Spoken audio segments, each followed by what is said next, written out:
Hare Krishna my dear students. और Zenduka learnings में एक बार फिर से आप सभी का बहुत बहुत स्वागत है। आज के इस वीडियो में मैं सीए फाइनल के स्टूडेंट्स को रिवाइज करवाने वाला हूं वेरी इंपॉर्टेंट इंडेस 38, जिसका हेडिंग है इंटेंजिबल असेट्स।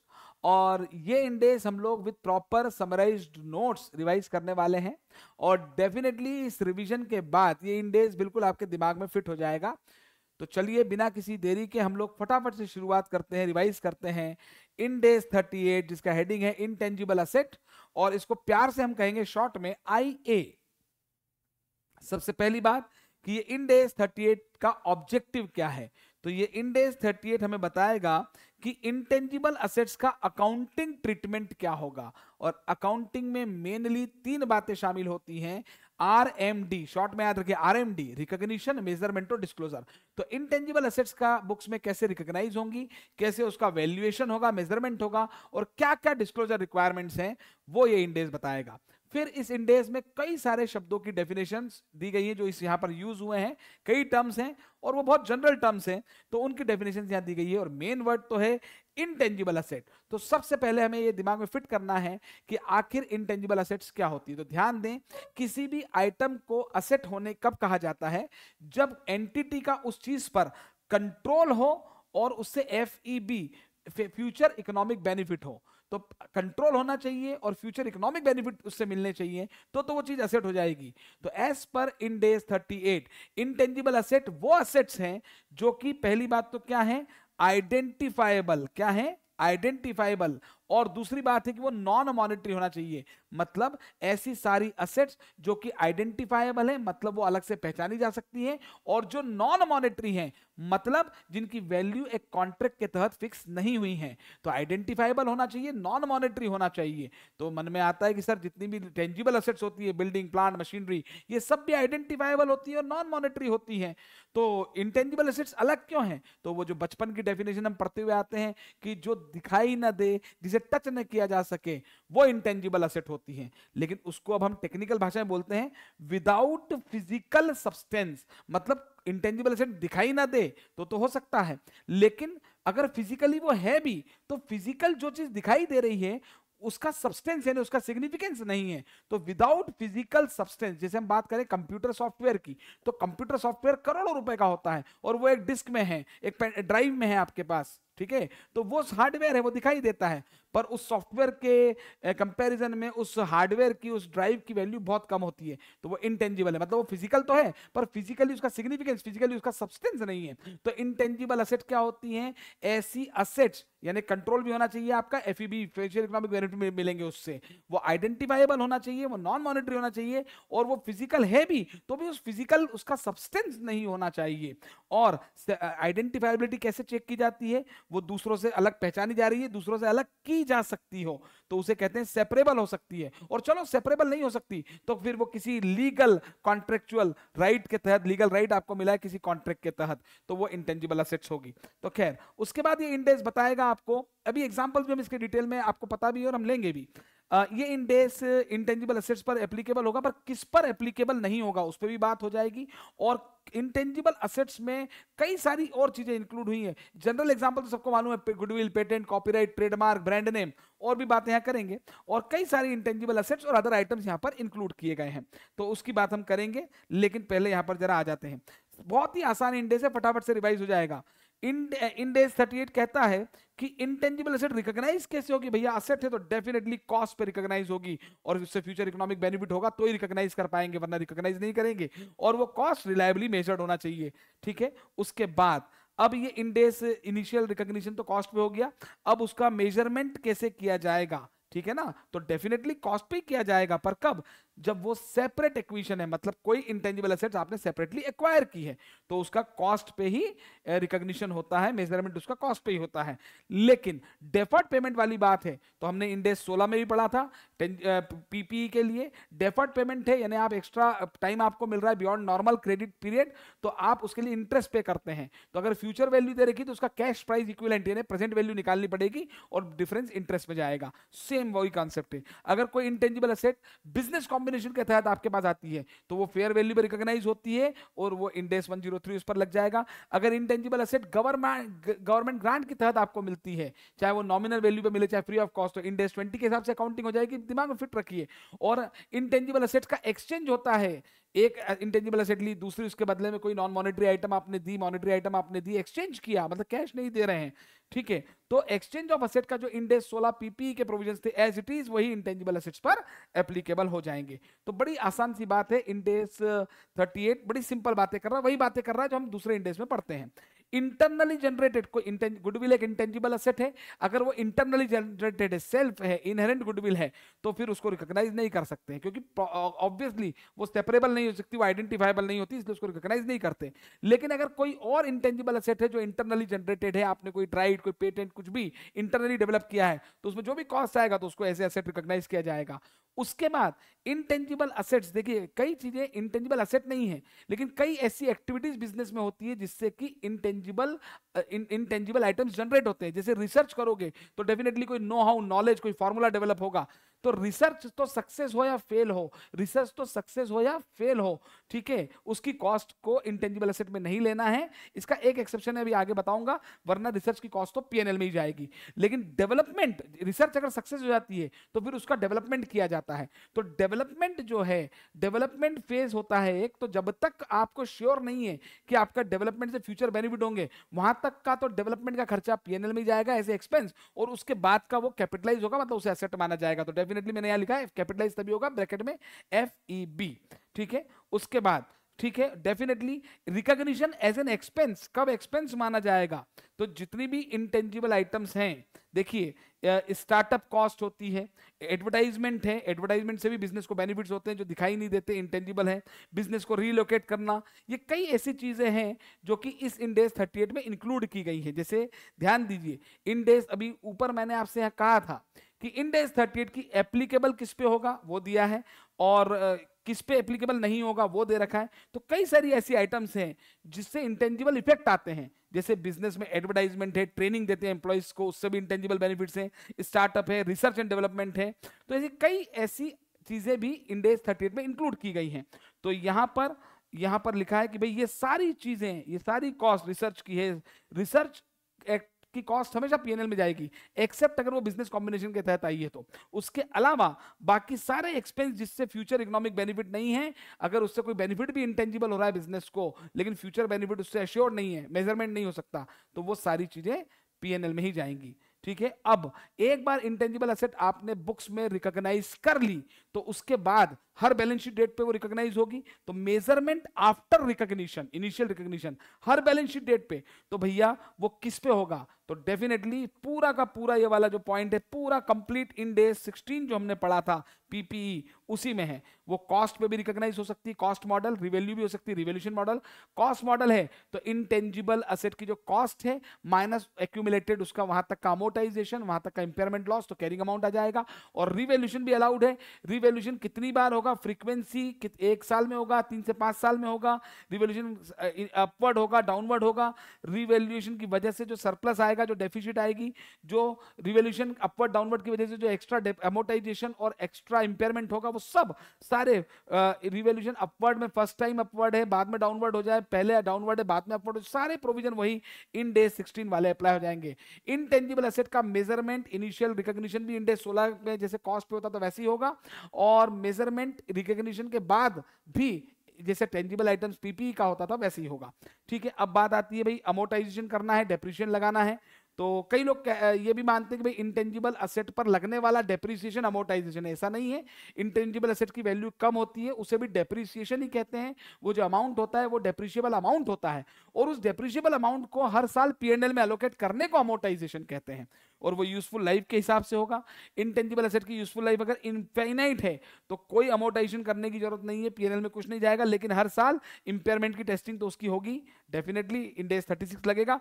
और अगर फाइनाइट लाइफ है तो उसका अमोर्टाइजेशन किया जाएगा। वो कैसे होगा, सिस्टमेटिक बेसिस पे होगा, और वो पीएनएल में ही जाएगा। लेकिन भाई इंटेंजिबल एसेट मान लो इस प्रोडक्शन ऑफ गुड्स में इस्तेमाल हो रही है, तो उसका अमोर्टाइजेशन का हिस्सा उसकी इन्वेंट्री की कॉस्ट में जुड़ जाएगा एज पर इंडेस 2, या पीपी बन रही है, पीपी का कंस्ट्रक्शन हो रहा है और उसमें कोई इंटेंजिबल एसेट अगर यूज हो गई है तो उसका जो पार्ट उस पर्टिकुलर ईयर का पीरियड का अमोर्टाइजेशन है वो उस एसेट की कॉस्ट में जुड़ जाएगा। तो वैसे तो अमोर्टाइजेशन पीएनएल में ही जाता है, पर वो किसी और इंटेंजिबल एसेट अगर किसी गुड्स के प्रोडक्शन में या किसी और एसेट के कंस्ट्रक्शन में यूज हुई है तो फिर उसकी कॉस्ट का हिस्सा भी हो सकता है। ये भी हो गया। अब यहां पर रेसिडुअल वैल्यू क्या होगी? डेफिनेटली रेसिडुअल वैल्यू हमेशा जीरो मानेंगे, लेकिन इंड AS 38 कहता है कि अगर आपको लगता है कि जिस दिन इंटेंजिबल एसेट का यूजफुल लाइफ खत्म होगी उस दिन अगर उसका कोई एक्टिव मार्केट है या कोई थर्ड पार्टी से कमिटमेंट टीपीए ने थर्ड पार्टी मैंने कोई guaranteed value guaranteed residual value आपको कमिटेड है तो फिर ठीक है, अदरवाइज आपको इंटेंजिबल एसेट की रेसिडुअल वैल्यू को जीरो मानना है, 0 0 0। अब अमोर्टाइजेशन का मतलब क्या होता है? देखो मैंने अभी बोला भी था और लिखा है, allocation of DA, DA is depreciable amount, यानी इंटेंजिबल एसेट की जो वैल्यू कम होती है उस अमाउंट को डेप्रिशिएबल अमाउंट ही कहते हैं, और उसको फिर अलोकेट करने को हम हर साल जो पीएनएल में ले जाते हैं उसको अमोर्टाइजेशन कहते हैं।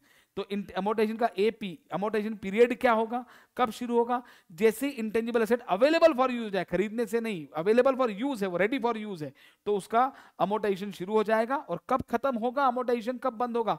डेफिनेटली जब वो आपकी बुक से चली जाएगी डी रिकॉग्नाइज, और या फिर वो हेल्ड फॉर सेल है तो उस पर इंडेक्स 105 लग जाएगा, तो जिस दिन वो आपकी बुक से डी रिकॉग्नाइज हो जाएगी वहां तक उसका अमोर्टाइजेशन होगा। अब अमोर्टाइजेशन की मेथड्स क्या होगी? जैसे डेप्रिसिएशन की मेथड होती थी इंडेक्स 16 में, तो बिल्कुल सिंपल सी बात ध्यान रखना, पैटर्न ऑफ एफईबी, जिस रेशो में फ्यूचर इकोनॉमिक बेनिफिट है वही रेशो में इंटेंजिबल एसेट अमोर्टाइज होगी। अदरवाइज अगर कुछ भी नहीं दिया तो एसएलएम लगेगी, और एसएलएम के अलावा कुछ डिमिनिशिंग बैलेंस मेथड भी हो सकती है, प्रोडक्शन यूनिट मेथड भी उसके लिए हो सकती है, तो यहां पर ध्यान रखें। और एक और इंपॉर्टेंट बात है, ये रिब्यूटेबल प्रिजम्पशन ध्यान रखिए कि कोई जरूर, हमने क्या कहा, इंटेंजिबल एसेट्स का जो अमोर्टाइजेशन होगा वो होगा फ्यूचर इकोनॉमिक बेनिफिट के आधार पर। तो कई लोग क्या सोचते हैं फ्यूचर में जो कैश फ्लो जनरेट होगा, रेवेन्यू जनरेट होगी, जरूरी नहीं है। No, amortisation method based on revenue is not appropriate. No, future economic benefits production unit से भी हो सकता है, केवल रेवेन्यू से जनरेट होगा ऐसा नहीं है। हाँ, अगर आप ये श्योर हो, हाईली कोरिलेटेड है कि भाई फ्यूचर इकोनॉमिक बेनिफिट जो है वो रेवेन्यू से रिलेटेड है, ठीक है ना, तो ही आप रेवेन्यू के रेशो में उसको अमोर्टाइज कर सकते हैं। और एक बात ध्यान रखें, अमोर्टाइजेशन पीरियड हो या चाहे अमोर्टाइजेशन मेथड हो, दोनों का रिव्यू हो सकता है, हर रिपोर्टिंग डेट पर आप उसको चेंज कर सकते हो। पहले आपने सोचा था कि भाई 8 साल में राइट ऑफ होगा, लेकिन हो सकता है वो 9 हो जाए, वो 6 हो जाए, तो अमोर्टाइजेशन पीरियड भी रिव्यू हो सकता है, उसका एस्टिमेशन चेंज हो सकता है, और अमोर्टाइजेशन मेथड भी बदली जा सकती है। ऑब्वियसली अगर चेंज इन ये होगा तो वो इंड AS 8 में कवर हो जाएगा, चेंज इन एस्टिमेट्स में। उसके बाद इंटेंजिबल एसेट्स पर इंपेयरमेंट कैलकुलेशन वैसी ही होगी जैसे इंड AS 16 में पीपी पर होती थी, इंड AS 36 के हिसाब से। रिटायरमेंट और डिस्पोजल जैसे पीपी का इंड AS 16 में होता था, वही सेम प्रोविजन इंटेंजिबल एसेट्स वाले इंड AS 38 पर हैं, ठीक है। अब यहां पर अभी और बात आती है डिस्क्लोजर रिक्वायरमेंट, ये मैंने बहुत शॉर्ट में लिख दी है। जनरल डिस्क्लोजर्स क्या क्या किए जाएंगे? हर क्लास ऑफ इंटेंजिबल एसेट को सेपरेटली आपको दिखाना है, ठीक है, और आईजीआईए मतलब इंटरनली जनरेटेड को और सेपरेटली दिखाना है, और बाकी इंटरनली जनरेटेड जो अदर हैं, ठीक है ना, वो भी आपको अलग से डिस्क्लोज करना है। मतलब हर क्लास ऑफ इंटेंजिबल एसेट्स का सेपरेट डिस्क्लोजर होगा, सबकी यूजफुल लाइफ क्या है, सबकी अमोर्टाइजेशन रेट क्या है, मेथड सब सेपरेटली डिस्क्लोज होगी। उसके बाद अगर कॉस्ट मॉडल यूज किया तो ग्रॉस कैरिंग अमाउंट में से accumulated depreciation, amortisation, impairment loss कितना है वो शो करना है, पीएनएल में कितना गया वो अलग से डिस्क्लोज होता ही है फाइनेंशियल स्टेटमेंट में। और ये रिकंसिलेशन, रिकंसिलेशन का मतलब होता है gross carrying amount plus minus जितना भी हुआ, जितनी खरीदी, जितनी इंटेंजिबल एसेट्स बिजनेस कॉम्बिनेशन में आई, डेफर्ड क्रेडिट से पेमेंट से आई, जैसे भी आई, और वो डिस्पोज हुई, जो माइनस करेंगे उसको, और फाइनली नेट कैरिंग अमाउंट। ये पूरा प्रैक्टिकली ऑडिट रिपोर्ट में नेट रिकंसिलेशन शो होता है। उसके बाद इनडेफिनेट लाइफ वाली इंटेंजिबल एसेट का सेपरेट डिस्क्लोजर है, गवर्नमेंट ग्रांट से रिलेटेड डिस्क्लोजर सेपरेशन है। उसके अलावा क्या रेस्ट्रिक्शंस हैं, जितने भी कैपिटल कमिटमेंट्स हैं, रीवैल्यूएशन रिलेटेड सारी जानकारी, रिसर्च एंड डेवलपमेंट एक्टिविटी, ठीक है, ये सब कुछ डिस्क्लोज करना है। और कुछ डिस्क्लोजर ऐसे हैं, ध्यान दीजिए, जो कि ऑप्शनल हैं, ये जरूर इंपॉर्टेंट है। ऑप्शनल डिस्क्लोजर आप चाहो तो करो। ऐसी भी इंटेंजिबल एसेट हो सकती है जिसकी पूरी अमोर्टाइजेशन हो चुका है, लेकिन वो स्टिल यूज में आ रही हो, ऐसा हो सकता है, तो उसको उसका डिस्क्लोजर कंपलसरी नहीं है, ऑप्शनल है। और ऐसी इंटेंजिबल एसेट्स जो हैं जिन पर आपका कंट्रोल तो है, एसेट तो हो गई वो, लेकिन फ्यूचर बेनिफिट नहीं है, तो डेफिनेटली हम उसको सेपरेट यहां पर इसका एक्सप्लेनेटरी नोट्स में डिस्क्लोजर कर सकते हैं। बाकी जितनी भी items as an intangible asset recognise हुई हैं वो सब तो डिस्क्लोज होंगी ही, ठीक है। और इसके बाद यहां पर हम जो चर्चा कर रहे थे, ध्यान रखिए इंटेंजिबल असेट्स वाले इंडेक्स में क्या क्या कवर्ड है जरा देखिएगा। यहां पर ऐसी इंटेंजिबल असेट्स जो कि हेल्ड फॉर सेल है, HFS, ordinary course of business में तो वो इन्वेंट्री हो गया, इंडेक्स 2 लगेगा, डेफर्ड टैक्स एसेट पर 12 लगेगा, लीज ऑफ इंटेंजिबल असेट्स पर इंडेक्स 116 लगता है अगर इंटेंजिबल असेट लीज पर दी गई है। लेकिन कुछ इंटेंजिबल असेट्स ऐसी होती है, वो वीडियो, मोशन पिक्चर्स, उनकी लीज पर इंडेक्स 116 नहीं लगता, तो उस पर इंडेक्स 38 ही लगेगा। ठीक है, उसके बाद फाइनेंशियल एसेट्स जितनी भी हैं इंडेक्स 32, गुडविल पर इंडेक्स 103, गुडविल ऑन एक्विजिशन पर, इंश्योरेंस कॉन्ट्रैक्ट में जितने भी राइट्स अधिकार होते हैं पॉलिसी होल्डर के, कंपनी के जो भी हैं, उस पर इंडेक्स 104 लगता है। जितनी भी non current intangible asset held for sale होंगी तो वो डिरिकॉग्नाइज हो जाएंगी, अभी बताया था, तो उस पर इंडेक्स 38 नहीं लगेगा, 105 में आ जाएंगी वो। कस्टमर्स के साथ कोई कॉन्ट्रैक्ट किया है, रेवेन्यू का कॉन्ट्रैक्ट किया है, कस्टमर के साथ कोई भी कॉन्ट्रैक्ट हुआ है जिसमें कोई अधिकार मिले, कोई भी इंटेंजिबल आइटम आई है, तो उस पर इंडेक्स 115 लगता है। और कोई भी minerals, oils, non regenerative resources जो होती है जिनका एक्सट्रैक्शन होता है, उस अधिकारों से रिलेटेड जो इंटेंजिबल राइट्स आपके होते हैं, उस पर इंडेक्स 106 लगता है, उस पर भी इंडेक्स जो है ये नहीं लगेगा 38। और इंपॉर्टेंट बात ध्यान रखें, सारी इंटेंजिबल, इनको छोड़कर सारी इंटेंजिबल असेट्स पर ये इंडेक्स 38 लगेगा। लेकिन इसके अलावा देखिए advertisement, training, startup cost, research development cost और ऐसी इंटेंजिबल असेट जिस पर इंडेक्स 116 नहीं लगता है, ठीक है, लीज पर, उस पर भी ये इंडेक्स एप्लीकेबल होगा, इंक्लूडिंग लिखा है यहां पर इसमें। ठीक है, सब आ जाएंगे वो, गुडविल, पेटेंट, कॉपीराइट, ट्रेडमार्क, बचपन वाले तो सारे आ जाएंगे वो। अब इसके अलावा देखिए इंपॉर्टेंट बात है, intangible asset content in physical substance, इस पे ध्यान दीजिए कि मान लीजिए कोई, देखिए इंटेंजिबल असेट जनरली गुडविल है, नो हाउ है, नॉलेज है, दिखाई नहीं देता, बाकी सारी इंटेंजिबल आइटम तो दिखाई देती है। जैसे पेटेंट है, पेटेंट एक कागज होता है, तो कागज तो दिख रहा है, पर उस कागज में जो छुपा हुआ अधिकार है वो नहीं दिखता, सब्सटेंस ओवर फॉर्म। तो कागज जो दिख रहा है उसकी वैल्यू सिग्निफिकेंट नहीं है, इसलिए जो नहीं दिख रहा है राइट, उसकी वैल्यू सिग्निफिकेंट है, इसलिए उसको इंटेंजिबल माना। मतलब इस पेटेंट राइट का सिग्निफिकेंट जो है फिजिकल सब्सटेंस नहीं है, फिजिकल तो है पर फिजिकल सब्सटेंस नहीं है। तो यहां पर मेरी बात ध्यान सुने, एक कोई मशीन है जो कि फुली कंप्यूटर ऑपरेटेड है, तो नो डाउट जो कंप्यूटर कंट्रोल्ड है, सॉफ्टवेयर कंट्रोल्ड है, तो वो सॉफ्टवेयर पर्टिकुलरली उसी मशीन के लिए है, तो उस मशीन को हम पीपीई ही मानेंगे, भले ही वो पूरी सॉफ्टवेयर से कंट्रोल हो रही है, क्योंकि वो पर्टिकुलरली वो सॉफ्टवेयर उसी मशीन का इंटीग्रेटेड पार्ट है। यस, तो कई लोग कहते हैं कंप्यूटर सॉफ्टवेयर जो होता है वो इंटेंजिबल होता है, जरूरी नहीं है। एक मशीन है जो फुली कंप्यूटर से कंट्रोल हो रही है, कंप्यूटराइज्ड मशीन है, वो सॉफ्टवेयर उसी मशीन को कंट्रोल कर रहा है, पर्टिकुलरली वो उसी मशीन के लिए है, तो वहां पर वो मशीन, वो पूरी computer control, software control machine PP कहलाएगी। वहीं कोई कंप्यूटर, किसी कंप्यूटर सिस्टम में कोई सॉफ्टवेयर डाला है, तो वो सॉफ्टवेयर तो दूसरे कंप्यूटर सिस्टम में भी डाल सकते हैं, वो उसका इंटीग्रेटेड पार्ट तो नहीं है, तो वहां पर मेनली वो सॉफ्टवेयर जो है वो इंटेंजिबल असेट होगा। तो इस बात को समझें कि फिजिकल सब्सटेंस अगर है किसी भी एसेट का, तो जो फिजिकल पोर्शन है उसका, जिस जो टच किया जा रहा है उसका सिग्निफिकेंस ज्यादा है तो वो पीपी है, और अगर वो फिजिकली जिस जो चीज दिखाई दे रही है उसका सिग्निफिकेंस नहीं है, तो फिर वो इंटेंजिबल असेट है, क्योंकि उसका फिजिकल सब्सटेंस नहीं है। ठीक है, तो ये सारी बातें हमने यहां कर ली, और ये डेफिनेशन तो सारी जो है ना बड़ी सिंपल सी डेफिनेशन है। कॉस्ट क्या है, कैरिंग अमाउंट क्या है, डेवलपमेंट क्या है, इसमें एक डेफिनेशन इंपॉर्टेंट है, एंटिटी स्पेसिफिक वैल्यू क्या होती है। तो जैसा कि हमने अभी बात की थी कि जब भी फ्यूचर वैल्यू आती है तो उसकी प्रेजेंट वैल्यू हमको निकालनी पड़ती है, तो किसी भी फ्यूचर कैश फ्लो की प्रेजेंट वैल्यू जब निकलेगी, इंटेंजिबल एसेट्स के केस में भी फ्यूचर कैश फ्लो हो सकते हैं, तो वो एंटिटी स्पेसिफिक वैल्यू कहलाएगी, क्योंकि डेफिनेटली हर एंटिटी का जो इंटरेस्ट रेट है, मार्केट रेट है, वो अलग हो सकता है, और उसके अलावा fair value, impairment loss, monetary item, research, ये सारी असेट्स की वैल्यू सिमिलर, मतलब डेफिनेशन सिंपल है। चलिए, ये सारी बात हो गई। अब इसमें हम यहाँ पर एक आखिरी डिस्कशन कर रहे हैं, इंटेंजिबल एसेट्स का ये जो एक थोड़ा सा चार्ट बना हुआ है देख लीजिए, इसमें कुछ डिफरेंट इंटेंजिबल आइटम्स लिखी हुई हैं, गुडविल, पेटेंट, कॉपीराइट, ट्रेडमार्क तो सबको याद ही रहते हैं। उसके अलावा देखिए मार्केटिंग रिलेटेड इंटेंजिबल एसेट हो सकती है, कस्टमर रिलेटेड हो सकती है, आर्टिस्टिक रिलेटेड हो सकती है, कॉन्ट्रैक्ट बेस्ड है, और टेक्नोलॉजी बेस्ड है। तो यहाँ आप इसको पढ़ लें। जैसे भाई आजकल क्या होता है ना, जैसे टैगलाइंस होती है, टैगलाइंस का बड़ा फर्क पड़ता है। जैसे आपकी बार मोदी सरकार, मतलब एक टैगलाइन थी जिससे मोदी जी जीत गए, है ना। जैसे जैसे एडवर्टाइजमेंट आते हैं तो हर प्रोडक्ट की अपनी टैगलाइन होती है, ठीक है, प्यास बुझा दे कोका कोला इस टाइप से, तो उससे फर्क पड़ता है, इंटेंजिबल इफेक्ट आता है, पता नहीं चलता। तो वैसे न्यूज़पेपर के लिए जब ये टैगलाइंस होती है उसे मैस्टेट्स कहते हैं, वो इंटेंजिबल एसेट है। इंटरनेट की जो वेबसाइट है उसका डोमेन, इंटेंजिबल डोमेन दिखाई दे रहा है, पर जो दिखाई दे रहा है उसकी वैल्यू नहीं, फिजिकल है पर सब्सटेंस नहीं है, ठीक है ना। और मतलब डोमेन तो जनरली इंटेंजिबल एसेट में काउंट होगा। फिर कोई भी नॉन कॉम्पिटिटिव एग्रीमेंट है।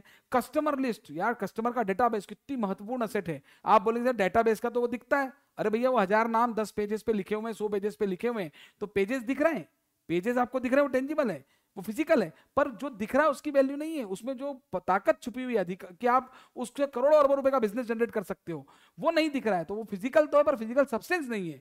तो कस्टमर की लिस्ट, कस्टमर रिलेशनशिप, इसके अलावा आर्टिस्टिक रिलेटेड में कोई भी फोटोग्राफ, म्यूजिकल राइट, प्ले, ओपेराज जो होते हैं, मैगजीन्स, लाइब्रेरी जो भी है, लिटरेचर वर्क जो होता है वो आर्टिस्टिक रिलेटेड में आ जाएगा। सब फिजिकल सब्सटेंस, इनका किसी का भी फिजिकल सब्सटेंस नहीं है, ठीक है। जितने भी लीज एग्रीमेंट है, फ्रेंचाइजी एग्रीमेंट है, ब्रॉडकास्टिंग एग्रीमेंट है, ये सब एग्रीमेंट इंटेंजिबल एसेट है।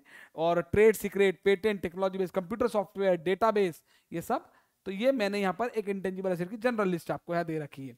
तो ऐसी सारी एसेट्स जो जिस पर आपका कंट्रोल है, जिससे फ्यूचर इकोनॉमिक बेनिफिट मिलेगा, जो कि आइडेंटिफाइबल है, मतलब सेपरेबल है, और सेपरेबल नहीं भी है तो एक लीगल राइट के थ्रू आपको मिली है, और नॉन मॉनेटरी होना चाहिए, और उसका फिजिकल सब्सटेंस नहीं होना चाहिए, वो इंटेंजिबल एसेट्स है।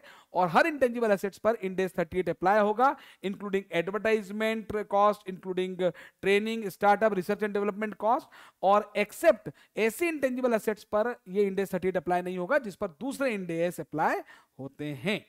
तो बस यही इस इंड AS में था। चलिए, तो all the very very best of luck to all of you, bye bye.